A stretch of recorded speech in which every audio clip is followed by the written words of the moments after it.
I sat on my porch with a warm cup of coffee in hand, watching the early spring morning stretch across the streets of New Orleans. The air was soft with the scent of blooming magnolias and the faint hum of traffic mixed with birdsong. I had just started to relax, letting the quiet wrap around me, when my phone rang. The screen showed Veronica's name. I hesitated for a moment before answering, sensing a formality in her call that didn't bode well. "Good morning, Marcy," she said, her voice smooth, precise, almost rehearsed. I wanted to talk about the Paris trip. I could feel the tension before she even spoke the words that would cut deeper than any blade. "My son doesn't want you with us, Marcy. He thinks the trip will be too tiring for you." I froze, the coffee halfway to my lips, birds still chirping obliviously around me. I let a pause stretch, the weight of the sentence settling into my chest. "Well, that's thoughtful of him," I said finally, my voice steady, masking the ache with a practiced calm. Hanging up, I stared at the phone in my hand, every muscle tense. Inside my home, I wandered slowly, taking in the little things, books neatly stacked, framed photos of Dexter growing up, my late wife's teacups on the shelf. Memories of helping Dexter with his first apartment, the down payment for the house, the wedding, all those years I gave without question, flooded back. The ache was quiet, persistent. "They remember my wallet," I whispered to myself, but not my heart. I tried to rationalize, as I often did, maybe they wanted freedom, maybe I was overthinking. Yet, the sting remained. I recalled a saying my community often shared, "Respect ain't about money, it's about memory." Pride mingled with disappointment. I took a deep breath, letting the thought sink, knowing that composure was my armor. That evening, I called Dexter, hoping for clarity, a thread of connection, anything. "Hey, Dad, it's easier this way," he mumbled, voice distant, avoiding the real answer. His evasion said more than words ever could. I felt the subtle complicity of the family, their silence carrying the weight of exclusion. "Silence can be the loudest betrayal," my late wife had once said. I ended the call with a tight jaw, muttering, "Got it, son. You do what's best for your family." Later, I opened an old photo album, letting my fingers linger over the pages. There we were, Dexter and I fishing when he was 10, grins wide, freedom in our laughter. Beside the album lay an old handkerchief, embroidered Papa M. My first emotional anchor. I held it close, whispering, "Seems like everything I taught him, he forgot." Loneliness settled in the room like a quiet fog, empathy building silently. Days passed, and I watched the family car drive away to the airport from my porch. I forced a smile and waved, though not a single figure looked back. Miss Laverne, my neighbor, leaned on her fence, asking softly, "Aren't you going, baby?" I replied quietly, with a mix of pride and quiet hurt, "Not this time, Laverne. Guess they're taking a lighter load." The words hung in the air, ironic and heavy. I went inside, the sound of my footsteps echoing against the hardwood floors, and glanced at the locks on the door. A subtle unease crept in, a premonition I couldn't yet place. I didn't know that when they came back, this wouldn't be my home anymore. I stepped back onto my familiar sidewalk after breakfast at Miss Laverne's diner, the morning sun warming my back, and I reached for the key to my front door. The metal slid into the lock, and I turned. Nothing. I tried again, slower this time, giving it more patience, more hope. Still nothing. A slow confusion crept up my spine, that prickling sense when something you've always known suddenly feels alien. I circled the house, checking the back door, even the side gate. Each lock resisted, unmoved, as if the house itself refused me entry. The pit in my stomach deepened with every attempt. My hands tightened around the key, knuckles white, and I finally stepped back, standing quietly on the porch. I didn't panic, there was nothing to panic about yet, but the realization sank in, the locks had been changed. Without my knowledge. Without my consent. I called Dexter. Silence. Texts, one after another, unanswered. Then a single message from Veronica, "Let's talk after we're back." It's not safe to leave things open like that. Cold. Detached. No apology, no explanation, just this clinical dismissal of the man who had raised the boy she married. I read the line 3 times, then deleted it without reply. I didn't curse. I didn't shout. I whispered under my breath, "You can close the door on me, but don't expect me to forget who built the house."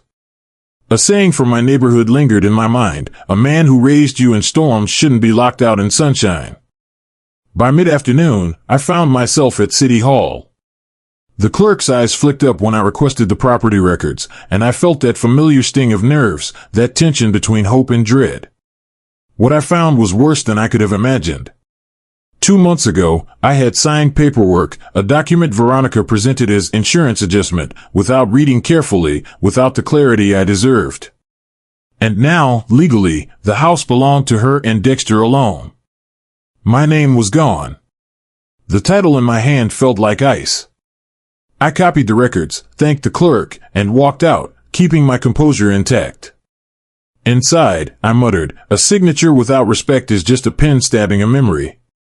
That night, I checked into a small inn I had once recommended to out-of-town visitors, the quiet familiarity providing some comfort. Miss Laverne arrived with a plate of food, saying nothing, only squeezing my shoulder with a practiced empathy. I ate slowly, tasting the bitter pride with every bite. The bed was hard, the room quiet. I lay awake, staring at the ceiling, whispering to the dark, "A storm's coming, and I'm done leaving my umbrella in their hands." The night pressed around me, a silent witness to my resolve. If they thought locking the door would keep me out, they had forgotten one thing: I was the man who bought the key. And I would not be forgotten, nor dismissed, nor weakened by their quiet betrayal. I found myself at the community center that evening, the familiar hum of chatter and clinking coffee cups greeting me like an old acquaintance. It used to be a place where stories flowed freely, laughter bounced from wall to wall, and I could sit back and watch life unfold. Tonight, I sat at the back, trying to disappear into the shadows. Faces bright with the pride of grandchildren and retirement plans blurred around me. I was quiet, intentionally so, my presence almost invisible, a man among voices yet somehow apart from all of them. A young man stepped up to the mic and recited a poem about absent fathers, broken homes, the kind of empty spaces left in the hearts of those who waited too long. Each word struck me deeper than I expected. I had never been absent, yet here, in my own city, in my own life, I felt erased. It wasn't loud words, but the quiet, persistent, suffocating, that drove the sting deep. I thought, they don't just push you out with words. Sometimes, they erase you with silence. My hands rested on the edge of the table, the cool wood grounding me against the heat of shame building in my chest. The memory came unbidden, vivid as a photograph pressed to my mind, the hospital, years ago. Veronica was in labor. I had been caught in traffic after a long day at work. I called Dexter to update him. No answer. I kept calling, each ring echoing in my ears, and by the time I arrived, the room was already full, her family surrounding her, all smiling, all attentive, all polite. I was a visitor holding his own child like an afterthought. They didn't ask where I had been. They didn't care.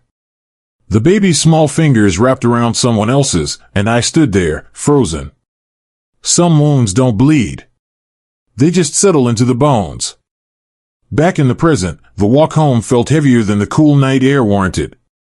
Each step carried the weight of birthdays overlooked, gifts given but never acknowledged, moments of love that had been sidelined by convenience or indifference. The erosion of dignity hadn't started last week, it had been a slow, relentless tide.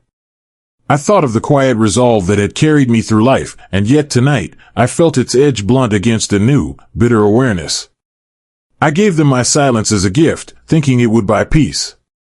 All it did was teach them how to ignore me better. I whispered to the empty streets, my voice swallowed by the rustling leaves. I stopped outside the house, the lights inside spilling warm, golden laughter into the cool night. The kind of laughter that used to reach me, that used to include me. Now, it mocked. I leaned against the fence, not defeated, not yet, but calculating. If they had erased me from their story, perhaps it was time I wrote one they couldn't ignore. The thought settled into me, a glimmer of defiance shining through the fatigue and shame. The next time they heard from me, it wouldn't be through a knock. Not a polite request, not a hesitant approach.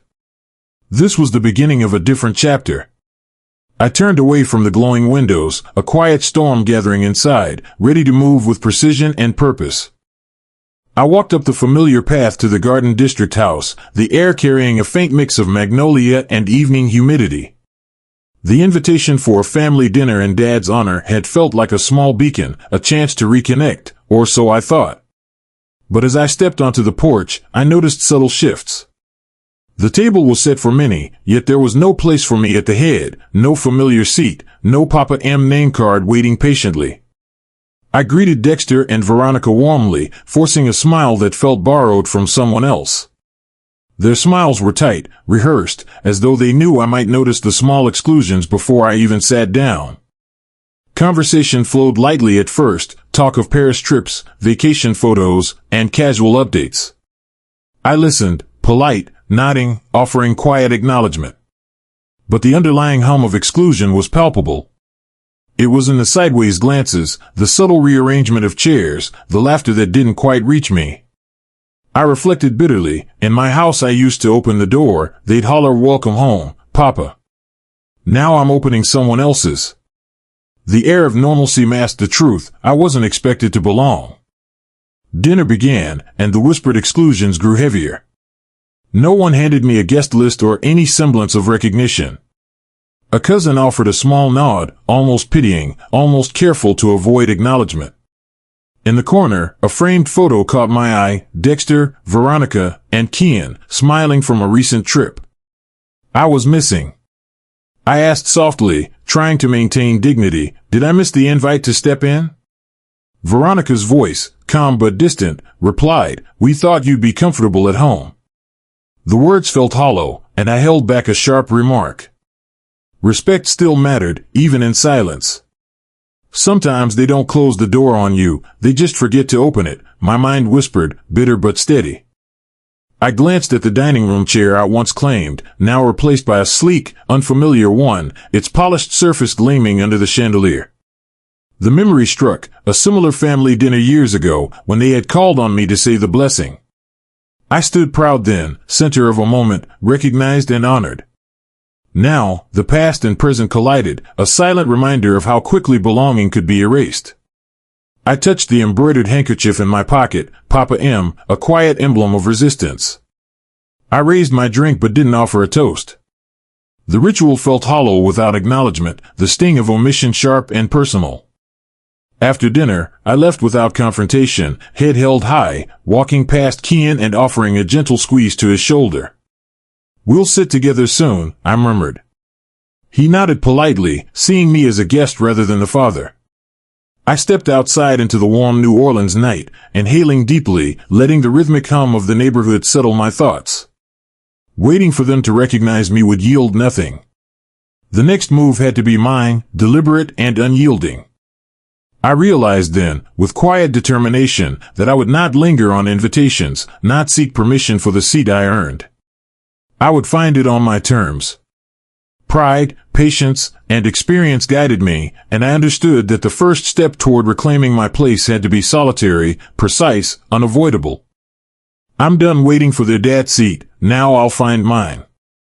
I woke early, as I always do, the kitchen quiet except for the hum of the refrigerator. The smell of black coffee filled the small apartment, my ritual of clarity before the day began.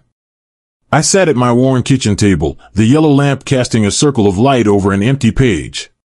The pen felt heavy in my hand, though it wasn't the ink, it was the weight of all the things I hadn't said, the words trapped behind decades of politeness and patience. I wrote slowly, deliberately, not for pity but to preserve my dignity. The letter unfolded every memory I had tucked away, the times I'd been too old or too quiet for family events, the moments erased by indifference, the birthdays overlooked, the vacations I'd funded yet been absent from an acknowledgement. My tone was measured, refusing bitterness while still cutting through years of neglect. Silence was my offering, not my absence, I wrote, sealing it in an envelope labeled only, "To my family, from the man you forgot you had." Later, I walked through Treme, the streets bathed in morning light. Familiar faces nodded as I passed, calling me Mr. Marcy, unaware of the storm quietly brewing inside me. I paused before a mural of jazz legends, the colors vibrant against the brick, and reflected on how the city remembered its greats, even when families forgot their own. Respect isn't given in blood, it's earned in how you show up, I whispered to myself, feeling the truth in each step. I was still showing up, even if they'd stopped inviting me. By mid-afternoon, I reached the Garden District house. The yard was empty, blinds drawn, a silent fortress of exclusion. I laid the letter carefully on the doorstep, partially hidden beneath the welcome mat, a small, ironic gesture. A gust of wind tugged at the paper, urging me to take it back, but I didn't. I turned, walking away without looking over my shoulder. The sunlight caught the corner of the envelope, casting a brief, stubborn shine on the message I refused to withhold. That night, I sat by the window of my apartment, listening to faint city sounds. My phone buzzed twice, a small intrusion, but no messages followed. From a neighbor's open window, an old gospel song floated across the street, "God Don't Sleep." I imagined Dexter reading the letter, Veronica pretending indifference while hiding it in a drawer. Their silence spoke louder than any confrontation could. I muttered under my breath, sometimes they read your truth and call it guilt, and felt the righteous anger simmer quietly beneath the calm I maintained. The next morning, I opened my blinds fully for the first time in weeks, letting the light into the room as if it could illuminate what had been shadowed for so long. I straightened my tie, shaved carefully, and steadied my reflection, measured, proud, unwavering. I pulled an old photo of me holding baby Dexter from the drawer, laying it on the table, a silent anchor to remind me of where strength came from. I set my jaw with certainty, the next move would not be a letter. It would be action, deliberate, unavoidable. If they won't open the door, they'll have to face me in the light. I pulled into the driveway of the house I thought I owned, the one I'd built with years of sweat and small sacrifices, where memories stacked themselves like the bricks in the walls. But something was off. The license plates were new, the landscaping freshly trimmed, and the front door, though the same color and style, radiated an unfamiliar chill. I stepped onto the porch, key in hand, my mind rehearsing calm greetings, but inside, the pit of unease grew heavier. Inside, the walls echoed with familiarity, yet I was a visitor here. My chair was gone, replaced by something sleek and modern, and the mantel bore a photo of Dexter, Veronica, and Kian, no trace of me. I lingered at the doorway, letting memories wash over me, family dinners, my voice saying grace, laughter spilling through rooms I'd known as my own. My internal voice cracked once, a house is not a home when your name still rests on the key but not in their minds. I stayed calm, nodded at Kian passing by, solemn, knowing something irreplaceable had been taken. Later, I moved to the small guest bedroom I'd always kept for myself when visiting family, a space I used occasionally for paperwork or quiet thinking. Boxes I'd packed for Kian's first day of school were gone, vanished. I pulled out my phone and checked the property records online. The deed listed only Dexter Holloway and Veronica Holloway Brooks as owners. My name dropped. The document I'd signed months ago for updating utility services had been used to shift ownership without my full understanding. Shock rippled into cold anger. You don't just erase a man who raised you. You reroute the lineage. I didn't shout or make a scene. I took screenshots, gathered the evidence, and walked out with the dignity that had built this house. That evening, betrayal cut deeper. A Facebook marketplace listing appeared, estate sale, household items, vintage radio, trophies, original photo albums. My old radio, trophies from neighborhood leagues, even my college letters were up for grabs. A neighbor texted, "Saw your stuff listed. They said you donated it to charity." The words hit like a blade, they traded my past for their image. I let them think I would cry or fight, they saw nothing. I sat back, letting the cold fury settle into a plan. The storm inside me had already begun. Back in my small apartment, I held the Papa M handkerchief in one hand, phone in the other. I called Leroy Sanders, an old union brother, explaining calmly what had happened. He said without hesitation, "They took the roof above your head, Marcy, they didn't take your backbone." I realized he was right. I wouldn't chase the house out of spite. I would reclaim my story. Paperwork, screenshots, recordings of family conversations, everything would be ready. I could go public if needed, but it would be on my terms, precise and controlled. I sat back, letting the weight of the house and the memories it contained settle into a new resolve. One chapter of my life had closed without a word. Good. I had opened the next one without knocking. The game had changed, and so had I. You closed one chapter of my life without a word. Good. I opened the next one without knocking. I walked to the mailbox cluster that afternoon, expecting the usual stack of utility bills and junk mail. The sun was low, stretching long shadows across the pavement, and the familiar hum of the city felt unusually sharp against the quiet of my own thoughts.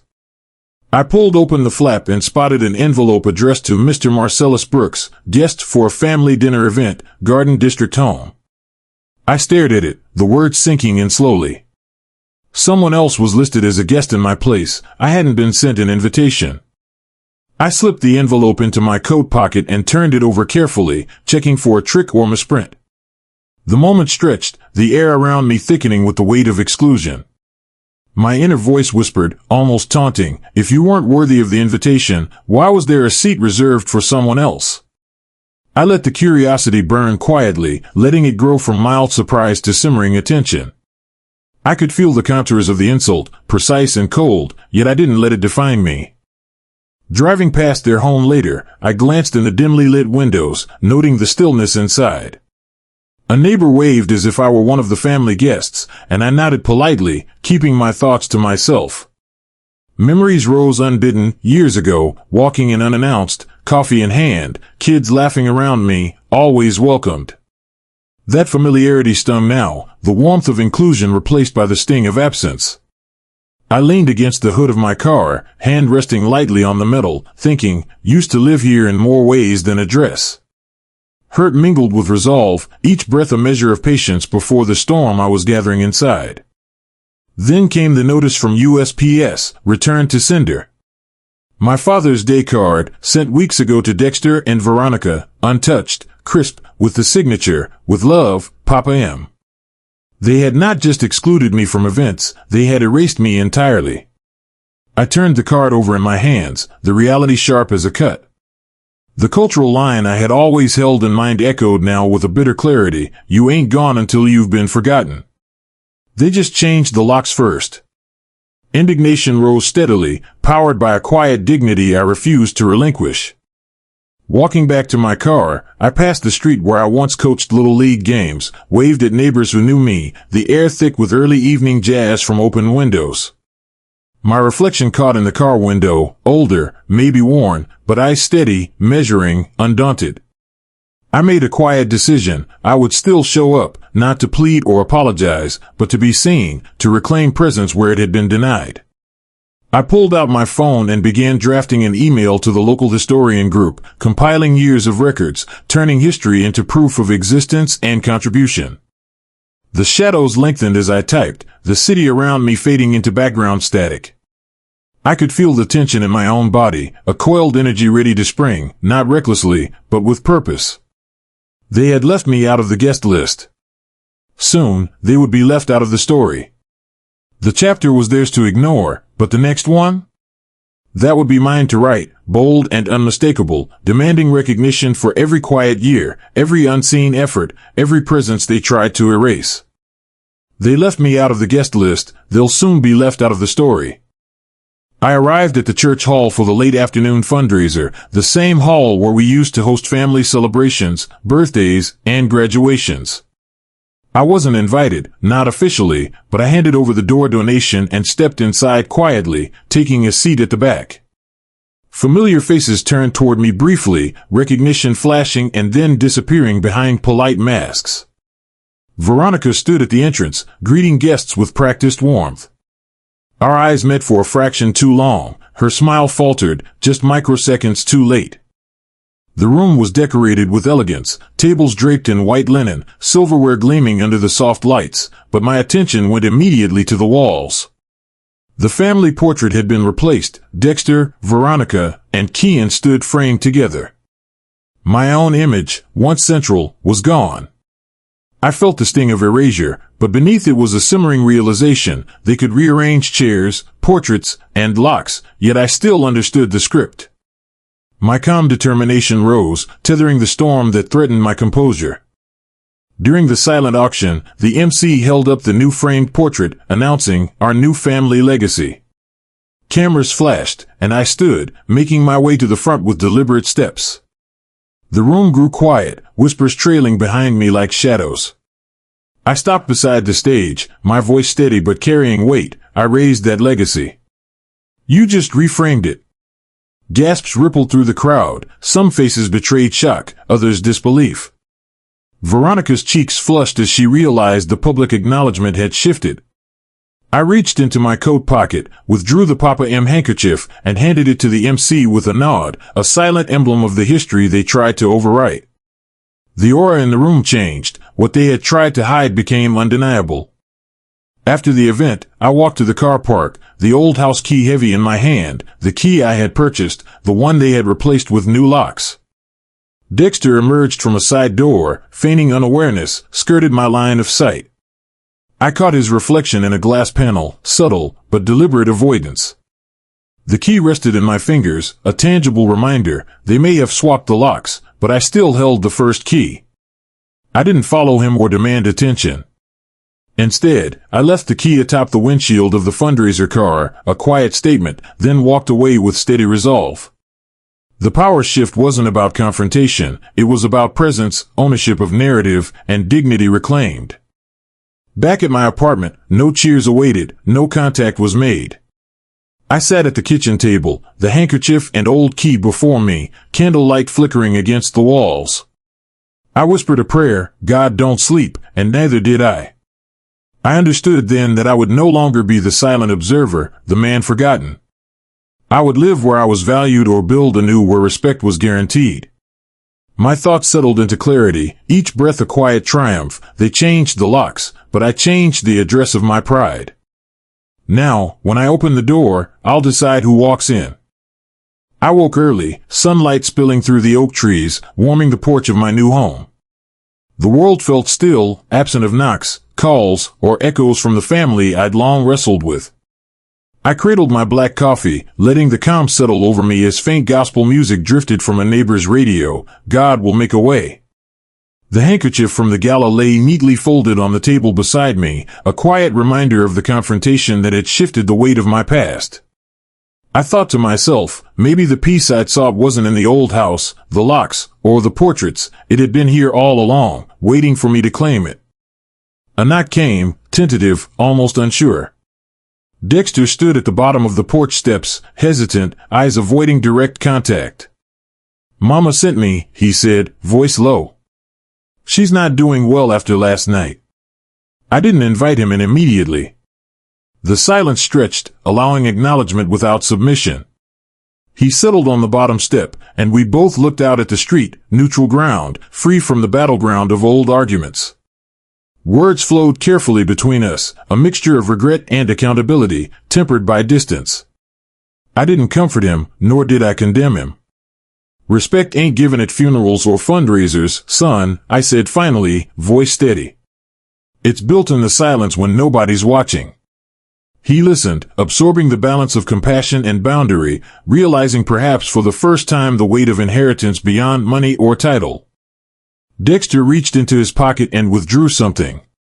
The old key, worn but unmistakably mine. I found this on Mom's car, he admitted. Guess it was yours. I held it slowly, feeling the metal cool in my palm, then placed it beside the folded handkerchief. I breathed in the moment and said, locks can change, son. But truth, it fits any door. Symbols of exclusion now became a bridge. The echo of the past, once sharp with betrayal, now offered clarity, dignity reclaimed without a need for vengeance. I told him about my plans, Houston, a new project mentoring young men at a community center. Surprise flickered across his face. You're just walking away? He asked, uncertainty creeping into his voice. No, I said, meeting his gaze. I'm walking toward something.